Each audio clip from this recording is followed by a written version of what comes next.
Morning all of you. आज हम फिर से हाजिर हुए हैं बीएड सेकेंड ईयर की ऑनलाइन क्लास को लेकर। आज हम जेंडर स्कूल एंड सोसाइटी, इसके अंतर्गत आज का जो हमारा टॉपिक है वह है नस्ल अर्थात प्रजाति। नस्ल अर्थात प्रजाति संबंधी जो पूर्वाग्रह है या रूढ़िवादिता की जो धारणाएं प्रचलित हैं उसकी समालोचना, निष्पक्षता और समानता, ये हमारा आज का टॉपिक है। तो नस्ल अर्थात प्रजाति के आधार पर समाज के अंदर जो भेदभाव होता है या फिर नस्ल प्रजाति के संबंध में हमारे समाज के अंदर जो भी पूर्वाग्रह की धारणाएं प्रचलित है, अर्थात काले गोरे में जो भेदभाव हमारे समाज के अंदर किया जाता है कि गोरे लोग बुद्धिमान होते हैं तथा काले लोगों में बुद्धि का अभाव पाया जाता है। तो इस प्रकार के पूर्वाग्रह और रूढ़ियाँ जो कि हमारे समाज में प्रचलित है, तो इसका जो अध्ययन है अर्थात इन पूर्वाग्रह संबंधी और रूढ़िगत जो धारणा है इसकी सर्वप्रथम समीक्षा की जाए, अर्थात इसके सही गलत पहलुओं का पता लगाया जाए और फिर इस संबंध में कोई निर्णय प्रदान किया जाए। तो इस प्रकार नस्ल और प्रजाति संबंधी पूर्वाग्रह और रूढ़ियों की समालोचना, निष्पक्षता और समानता इस प्रकार से समाज के अंदर लाई जाए, यही आज का हमारा टॉपिक है। तो सामान्य रूप से समाज में प्रजातियों अर्थात नस्ल संबंधी अनेक प्रकार की रूढ़िगत धारणाएं और पूर्वाग्रह से संबंधित धारणाएं जो कि हमारे समाज में प्रचलित रही हैं, जैसे कि दक्षिण अफ्रीका में नेल्सन मंडेला। दक्षिण अफ्रीका में नेल्सन मंडेला जो कि ये दक्षिण अफ्रीका के राष्ट्रपति भी रहे थे, तो इन्होंने आजीवन रंग भेद के विरुद्ध संघर्ष किया था।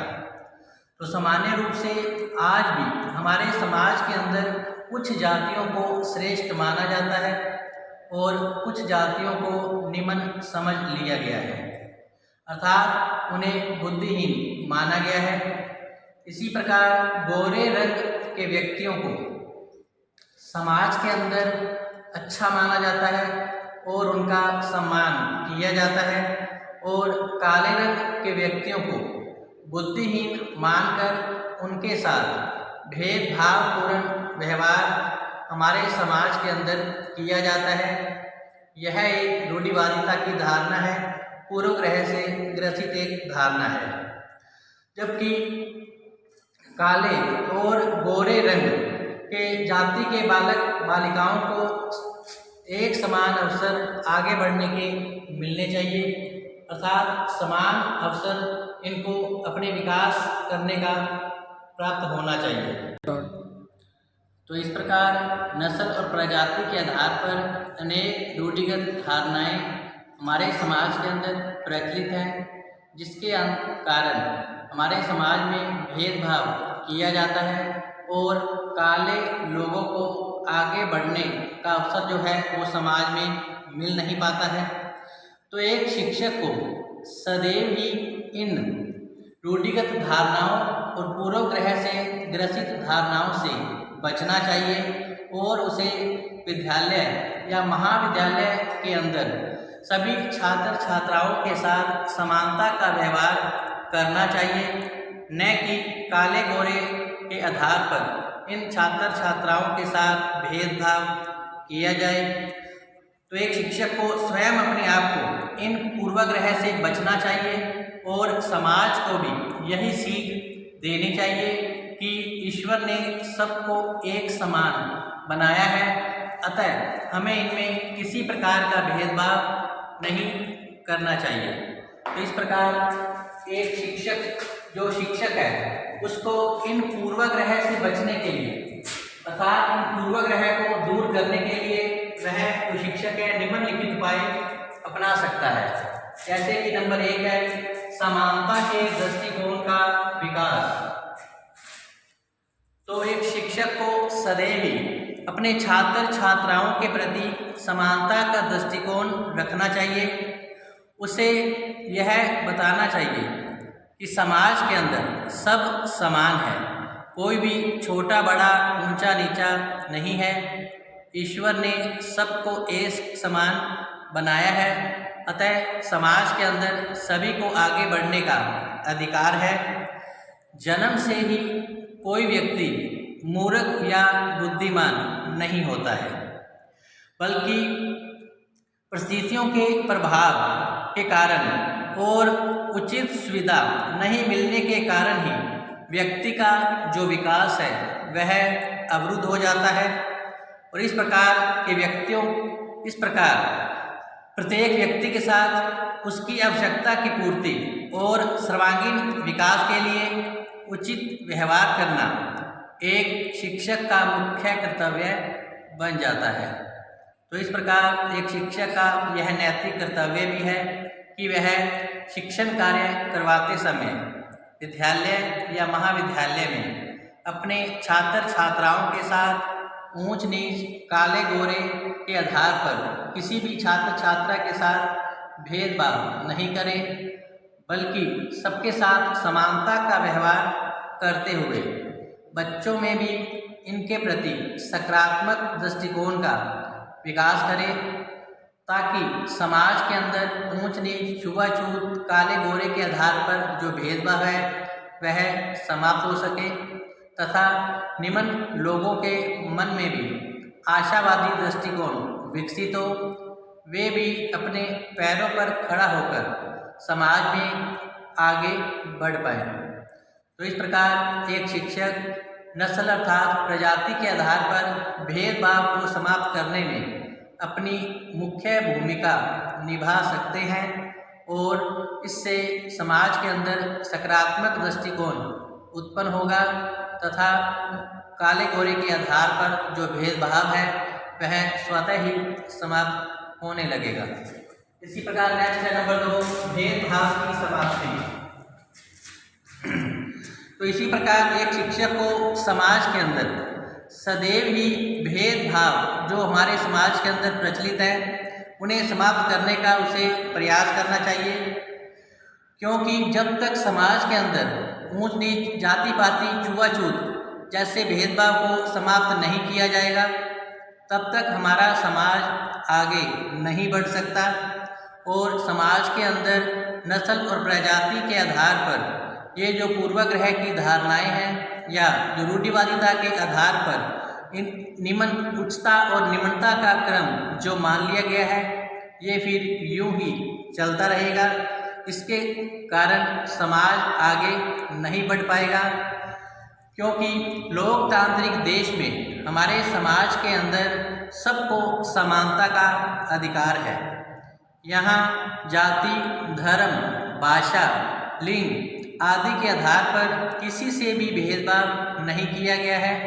तो यही दृष्टिकोण शिक्षक को भी अपनाना चाहिए और समाज के अंदर काले गोरे या ऊंच नीचता का जो क्रम है इसके आधार पर समाज में जो भेदभाव हो रहा है इसे समाप्त करने में उसे अपनी मुख्य भूमिका निभानी चाहिए।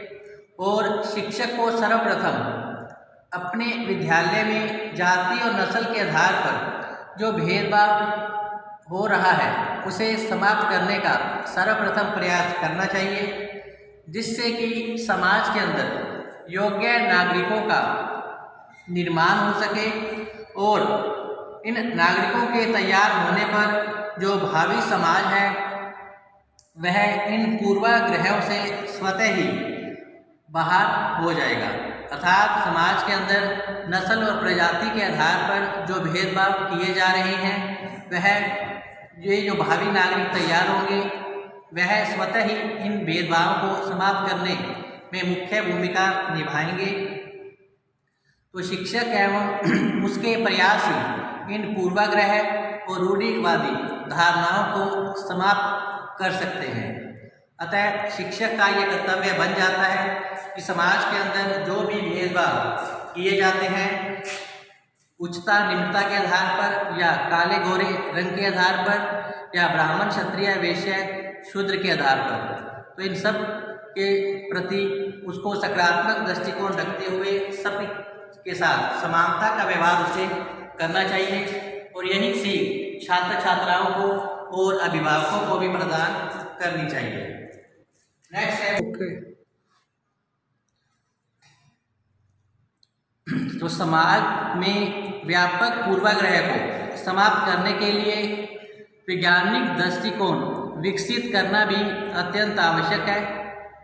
अतः एक शिक्षक द्वारा अपने विद्यालय के अंदर काले रंग एवं निम्न जातियों के छात्रों की बुद्धि लब्धि के परिणामों को उच्च जाति के छात्रों की बुद्धि लब्धि परिणामों से तुलना करके समाज को यह बताना चाहिए कि सभी जातियों एवं रंगों के छात्रों में कम बुद्धि लब्धि एवं अधिक बुद्धि लब्धि के छात्र पाए जाते हैं। इससे समाज में इन पूर्वाग्रह को समाप्त करने में सहायता मिलेगी। अतः एक शिक्षक का यह कर्तव्य है कि वह वैज्ञानिक दृष्टिकोण अपनाते हुए कक्षा कक्ष में काले और गोरे जो रंग के छात्र छात्राएं हैं इनकी बुद्धि लब्धि का परीक्षण करके यह स्पष्ट कर सकता है कि जरूरी नहीं है कि काले रंग के छात्रों में बुद्धि लब्धि कम पाई जाती हो, गोरे रंग के छात्रों में भी बुद्धि लब्धि का प्रतिशत कम हो सकता है।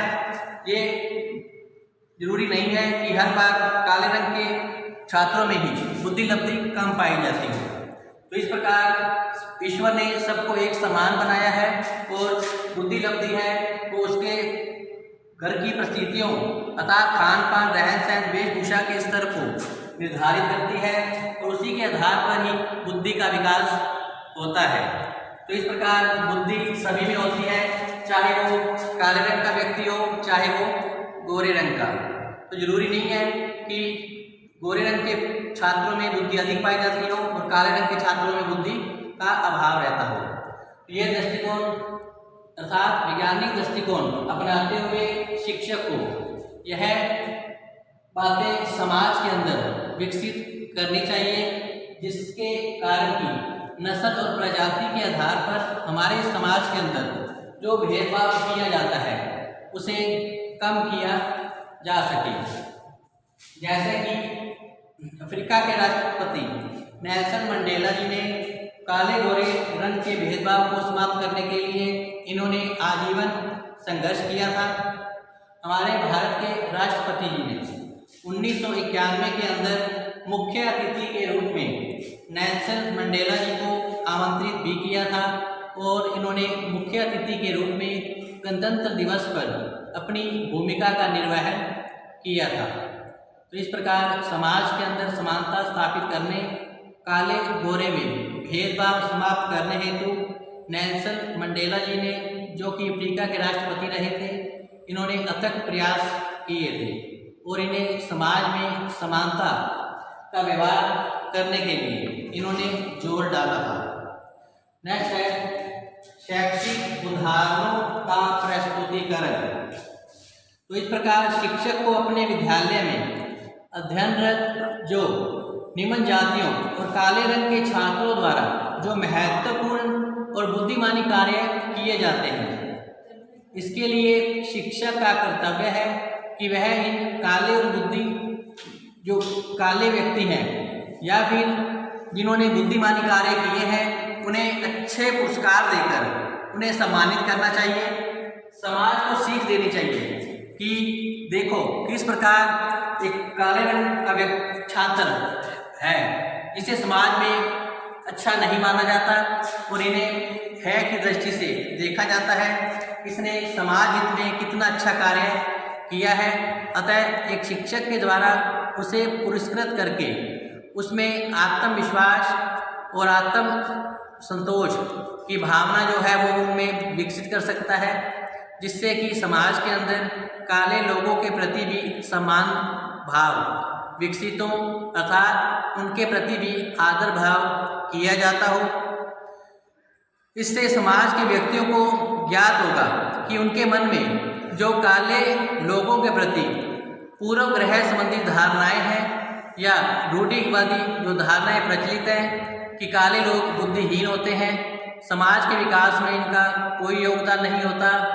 तो इस अच्छे कार्यों से समाज के लोग समझ पाएंगे कि ये मूर्ख नहीं होते, बुद्धिहीन नहीं होते, इनमें भी बुद्धि पाई जाती है।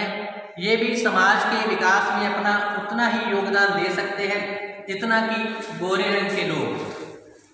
अतः शैक्षणिक उदाहरणों का प्रस्तुतिकरण के द्वारा भी जो एक शिक्षक है समाज में समानता का व्यवहार लाने में अपनी मुख्य भूमिका निभा सकते हैं। नेक्स्ट है धार्मिक उदाहरण। तो इस प्रकार ईश्वर अंश जीव अविनाशी, चेतन अमल सहज सुख राशि। ईश्वर अंग जीव अविनाशी, चेतन अमल सहज सुख राशि। तो गोस्वामी तुलसीदास जी की यह जो चौपाई है यह संपूर्ण प्रजातीय पूर्वाग्रह को समाप्त करने में मुख्य भूमिका निभाती है। अर्थात गोरे रंग का व्यक्ति, काले रंग का व्यक्ति, ब्राह्मण, क्षत्रिय, वैश्य और शूद्र, अपेक्षित व्यक्ति एवं भारतीय व्यक्ति सभी के सभी ईश्वर की संतान है, ईश्वर के ही अंग हैं। अतः समाज के अंदर इनमें किसी प्रकार का भेदभाव नहीं होना चाहिए। सभी को समाज के अंदर आगे बढ़ने के अवसर मिलने चाहिए। तो उनके बुद्धिहीनता और बुद्धिमत्ता के पूर्वाग्रह का प्रश्न ही नहीं उठता।